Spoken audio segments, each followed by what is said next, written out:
Génibet, Paris-Picardie. En ce moment, profitez de 250 € de bonus de bienvenue. Bonjour à toutes et bonjour à tous, on se retrouve sur canature.com, on va parler du programme de ce mardi 14 janvier. Quintet plus sur l'hippodrome de Paris-Vincennes, le prix de Brionne, une épreuve qui rassemble des trotteurs d'âge. Nous évoquerons donc cette course dans la première partie de l'émission et dans la deuxième, j'aurai des coups de cœur et des infos à vous indiquer. N'oubliez pas non plus que vous pouvez toujours partager ce programme, le liker via nos réseaux sociaux. Donc pour ce prix de Brionne, je ferai confiance au numéro 2, Chit-Chat, et au numéro 5, Chestnut. Ces deux-là se connaissent bien. Ils connaissent bien les courses françaises. Ils ont terminé notamment deuxième et troisième d'une épreuve de même acabit. Le prix de Montauban, c'était sur plus court, mais ils ont l'un et l'autre prouvé que l'allongement de distance ne les dérangera pas. Numéro 2, Chit-Chat, numéro 5, Chestnut, mes deux préférés. Je leur opposerai un cheval également qui a des références à faire valoir dans l'Hexagone. C'est le numéro 8, Raven Déjà Vu, cheval de 9 ans. La dernière fois, sans avoir le meilleur des parcours, il a terminé quatrième d'un quintet, le prix de Nozay. C'était fin décembre. Je le pense ici capable de faire aussi bien et pourquoi pas mieux, il en a le potentiel. Numéro 4, Jotun Dudhomme est irréprochable depuis plusieurs semaines.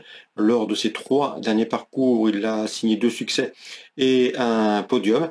Le cheval est confirmé sur la grande piste de Vincennes. Il a bien gagné dernièrement sur 2700 mètres. Pas de problème de distance, pas de problème de parcours. À mon avis, l'opposition pour lui viendra des chevaux nés hors de l'Hexagone.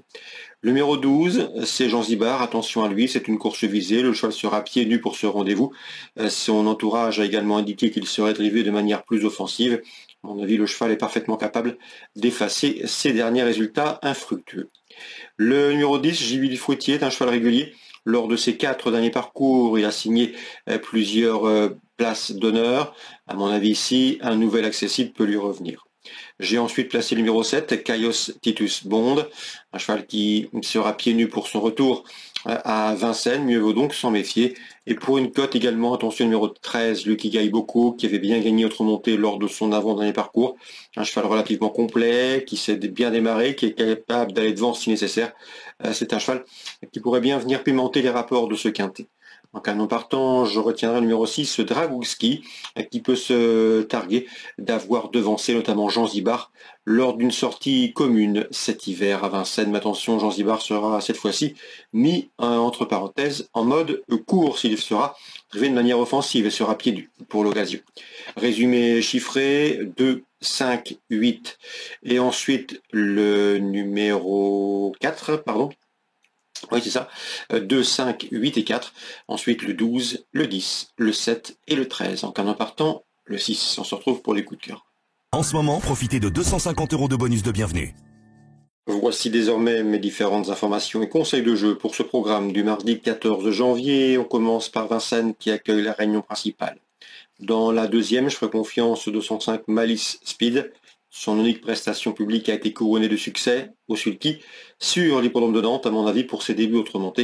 Elle a les moyens de préserver son invincibilité. On peut lui poser dans ses premières 8 Miss des Besaces qui a bien gagné dernièrement autrement. Une victoire qui en appelle d'autres, à mon avis, elle a un peu de marge. 205, 208.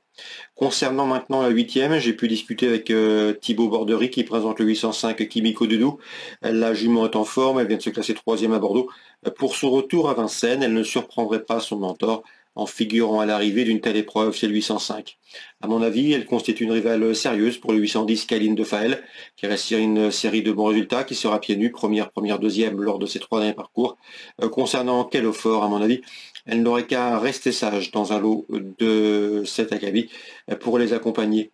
810, 805 et Kellofor également dans la 8e pour ce rendez-vous à Vincennes. Concernant Pau, la Réunion 3, j'aime beaucoup dans la 3e le 304 Juenium qui a bien couru dernièrement en terrain lourd sur l'hippodrome palois, sur le cross palois, c'était au mois de décembre, fin décembre. À mon avis ici, Juenium devrait pouvoir répéter. L'opposition principale pourrait venir de Jericho Bouloise qui vient de bien faire sur le style de Pau en s'imposant et qui revient sur le cross avec des ambitions. Donc la 3e à Pau, Réunion 4, 304 et Jericho Bouloise, c'est le numéro 1, 301. Concernant Vivo, la Réunion 4 désormais, j'ai eu l'occasion de discuter dernièrement avec Lilian Durontet qui présente le 607 Jet Me Free, qui reste sur un échec, une sortie infructueuse courant décembre à Lyon-Paris, auparavant qui avait bien gagné. C'était là aussi sur les de Lyon-Paris, une victoire plaisante, à mon avis, dans ce lot. Et au dire, et selon les propos de ce mentor, ce Jet Me Free a les moyens ici de faire l'arrivée d'un tel rendez-vous. C'est le 607 à Vivo, Réunion 4. Voilà pour les infos de ce mardi. Excellente journée à tous, très bon jeu. Rendez-vous demain. Génibet, Paris Picardie. En ce moment, profitez de 250 € de bonus de bienvenue.